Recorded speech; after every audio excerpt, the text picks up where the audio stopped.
예, 반갑습니다. 평안하셨어요? 그저께 무더위가 가득했는데 잘 때 보일러 켜놓고 잤어요. 이 찬바람이 이제 불어오니까 길상사 도량에 꽃무릇이 이제 아름답게 피고 있습니다. 꽃무릇이 피다 보니까 한면한면이 굉장히 많이 몰려와서 사진 촬영하고 있습니다. 꽃무릇이 이렇게 길상 도량에 붉게 물들고 있고 아름답게 물들고 있는 즈음에 오늘 8월 초하루 법회, 지금은 이제 제일 명절 앞이라서 가장 한가한 시간이죠. 그죠?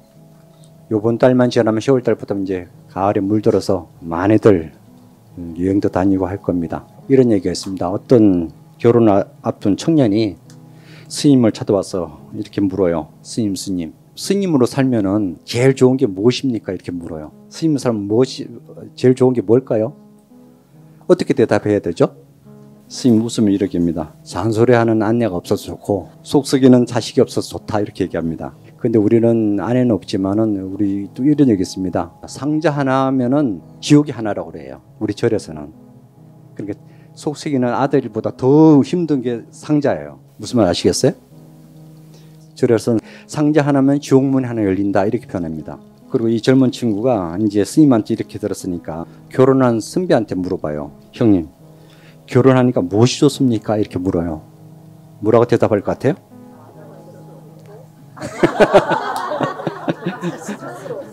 결혼하니까.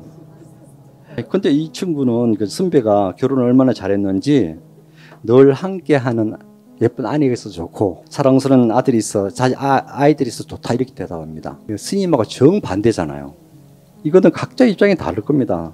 두 사람의 입장은 어찌 보면은 틀린 얘기 아니라 각각 입장이 다르기 때문에 틀린 얘기 하나도 아닙니다. 어찌 보면 스님은 고독 속에 수행을 하지만은, 그렇지만은 자유로워요. 어디 걸림이 없습니다. 누가 잔소리하는 사람 없으니까. 그리고 선배가 말하는, 선배는 좋은 인연 만나서 행복하게 살고 있으니까 결혼하는 게 좋다고 이렇게 얘기를 하고 있는 것입니다. 이렇듯 우리 인생이란 것은 항상 두 얼굴을 가지고 살아요. 좋은 면이 있으면은 그렇지 않은 면이 있고, 장단점을 항상 손등과 손바닥처럼 양면을 갖고 있습니다. 어떤 것이 좋다, 어떤 것이 나쁘다 할 수가 없습니다. 여러분께서는 이제 스님은 혼자 사니까 얼마나 좋을까 그러는데, 요번에 저게 송광사 말사 주지스님들하고 중국 성지순례 다녀왔거든요. 다 주지들만 간 거예요. 앉으면 무슨 얘기 한 줄 아십니까? 주지들이 앉았으니까. 주지스님들이에요. 주지스님 앉으면 밥 먹을 때마다 얘기해. 절 운영하기 너무 힘들다. 신도가 없다. 밥 먹을 때마다 얘기해요. 밥 먹을 때마다. 주지 안 하신 분도 주지 하려고 하거든요. 주지 하신 분들은 특히 이제 전라도 저쪽에 지방이지 않습니까? 지방은 진짜 신도들이 없어요. 없어가지고 이 초하루 법회인데 몇 명이 없대요. 그것도 노보살님 몇 명. 심지어 그래서 이제 경제적으로 안 좋으니까 공양주가 없어요. 공양주가. 이제 밥해 먹기도 힘들다는 거야. 밥 얻어 먹기도 힘들고 밥 혼자 해먹는 것도 힘들대요. 이것은 우리 절집뿐만 아닐 거예요. 바깥에서 독거노인이 많잖아요. 또 맞벌이를 하다 보니까 아침 챙겨주는 와이퍼 있습니까? 그렇지 않잖아요.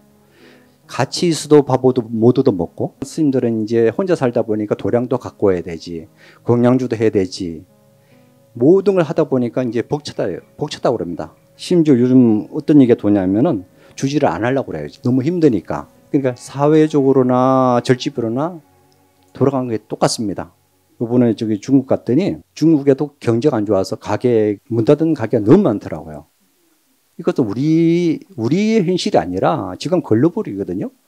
세계가 똑같아요. 우리만 어려운 게 아니라 옆집도 어렵고 저 나라도 어렵고 세계 전체적으로 어렵습니다. 이러하듯 절이든 가정이든 오늘날 우리들이 고단에 감당해야 할 일이 많습니다. 사는 게 왜 이렇게 힘든가, 나만 고생하는가 그러지만은 그렇지 않습니다. 다 똑같아요. 그것을 우리 자신들이 어떻게 느끼냐에 따라 다릅니다. 안경이 그렇습니다. 세상은 마음에 따라서 있고, 마음이 바르면은 삶이 바르고 마음이 어지러우면 삶도 어지럽다, 이런 경전의 말씀이 있습니다. 같은 상황에서도 어떤 년은 원망하고 어떤 년은 그것을 기회로 삼고 살고 있습니다. 우리 가정을 보십시오. 아이들이 속색이지만은 그 이면에는 그 아이가 주는 행복이 있지 않습니까? 왜 우리 아이만 이럴까 그러는데, 우리 아이만 그런 게 아니라 우리 아이를 통해서 내가 그 덕분에 행복을 얻는 것을 생각하시면은 그 아이가 문제거리가 아니에요. 그리고 직장에서는 마찬가지입니다. 상사들 구정도 없고 우리 대중스님들이 계시잖아요. 우리 대중스님들이 잘 살고 계시는데 저는 대중스님 모시고 사느라고 힘들거든요. 마찬가지예요. 어디나 그냥 되는 일은 하나도 없습니다. 게으른 이는 두려움 속에 살고 부지런한 이는 즐거움 산다 그런 얘기 있습니다. 누가 하소연한다고 누가 해주지 않습니다. 요번에 이제 하도 그러니까 주지 그만둬. 그러니까 그건 또 그만두지 않아요. 인사권을 갖고 있는 스님이 같이 갔거든요. 하도 그러니까 주지 그만두라고. 너 안 해도 할 사람 많아. 힘들다 그러지만은 할 사람 또 있는 거예요. 또 그 자리에 가면 힘들다고 찡찡거리고. 우리한테 주어진 삶이라는 것은 누구 목? 다 각자 목이에요. 각자 목이고 각자의 선택입니다. 저도 또 요번에 그런 생각이 들었습니다. 어디를 가느냐가 중요한 게 아니라 누구랑 같이 가는가. 그것도 상당히 중요하다. 요번에 이제 주지스님들하고 같이 갔잖아요, 제가. 저는 굉장히 힘들었어요. 왜냐하면은 제가 어른이었거든, 그쪽에서. 밑에 사람이 있으면 편한데 어른이다 보니까 더 힘든 건 밑에 사람 눈치 봐야 되니까. 그러니까 밑에 사람들은 편안한데 저거는 불편한 거예요. 그리고 저도 못 모르고 따라갔는데 건강할 때 여행을 해야지 다리가 좀 불편한 상태에서 여행 갔거든요, 요번에. 건너기 너무 많더라고요. 그러니까 이것도 젊어서 여행을 다녀야 되지. 나이 먹으면은 여행도 아무 의미도 없겠다. 그런 생각이 들었습니다. 또 여행이란 것은 하루하루 우리 삶과 똑같아요. 여행이란 것은 어디를 가느냐. 이를테면은 결혼도 중요하지만은 결혼 상대가 누구냐가 더 중요할 거예요. 그렇지 않습니까? 무조건 결혼했다가는 물르는 것보다 차라리 혼자 사는 게 더 편하지 않아요? 해보셔서 다 알잖아요. 그러니까 여행도 마찬가지예요. 짧은 시간 동안 다니는데 어떤 누구랑 다니냐에 따라서 좋을 수도 있고 불편할 수도 있습니다. 지옥에서도 사랑하는 사람과 있으면은 지옥이 극락이 되고, 그리고 극락에서 원수 같은 사람과 있으면은 그것이 지옥이 된다는 얘기예요. 그래서 함께 하는 사람이 누구냐 따라서 행복과 불행이 만들어집니다. 우리가 이 공간에도 마찬가지입니다. 함께 기도하는 도반이 나랑 함께 하면은 좋을 것이고, 배기 싫은 사람을 이 공간에서 만나면은 피하고 싶은 그 인지상정일 것입니다. 우리한테 주어진 인생이란 것은 다 숙제와 같아요. 숙제 아닌 게 있습니까? 결혼해도 숙제가 있고, 출가해도 숙제가 있습니다. 저는 제가 이 길상사 떠나면은 다 잊어버리거든요. 그래 여행되니까. 근데 문자가 계속 날라와요. 사무실에서 문자 날라오는데 전화도 걸려고 하는데 그곳에 가면은 이것을 통제할 수 없는 거잖아요. 내가 할 수 없는 일이기 때문에. 그럼 맡겨버려야 돼요.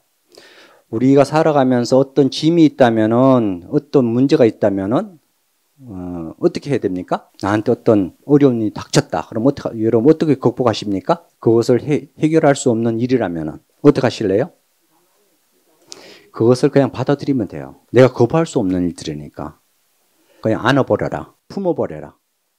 만약에 그 짐을 품지 못하고 어깨에 진다든지 덩이 지면은 그건 짐이 되기 때문에 그 일이란 것은 변하지 않아요. 이를테면은 여행 가서 다리가 부러졌다? 그걸 어떡합니까? 그걸 받아들여야 되는 것이지. 왜 왔을까는 그건 늦은 거예요. 다쳤는데 왜 왔을까 한들 그것이 안 다친 걸로 되지 않잖아요. 그러면 그런 상황에서 얼른 받아들여야 되는 것이 지혜예요. 우리는 기도하면서도 여러 가지 일을 겪습니다.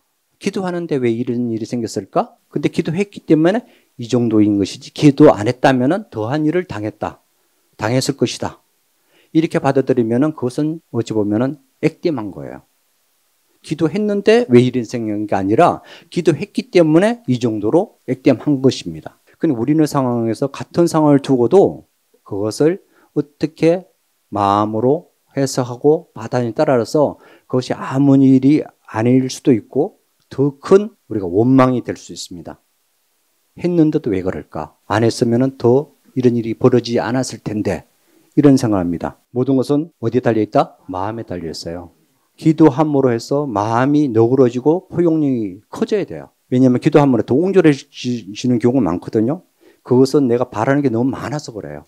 욕심이 많아서 했는데 왜 이럴까 하는 것이고 기도했기 때문에 이 정도다 그러면은 그것이 기도가 된 거예요. 그것은 기도 안 된 사람은 원망하는 것이고 기도한 사람은 감사함으로 또 감사함을 발현하게 되는 것입니다. 병 가운데도 법이 있고 괴로운 가운데도 진리가 있다는 거예요. 그래서 그 진리를 아는 것이 그냥 기도가 되는 것입니다.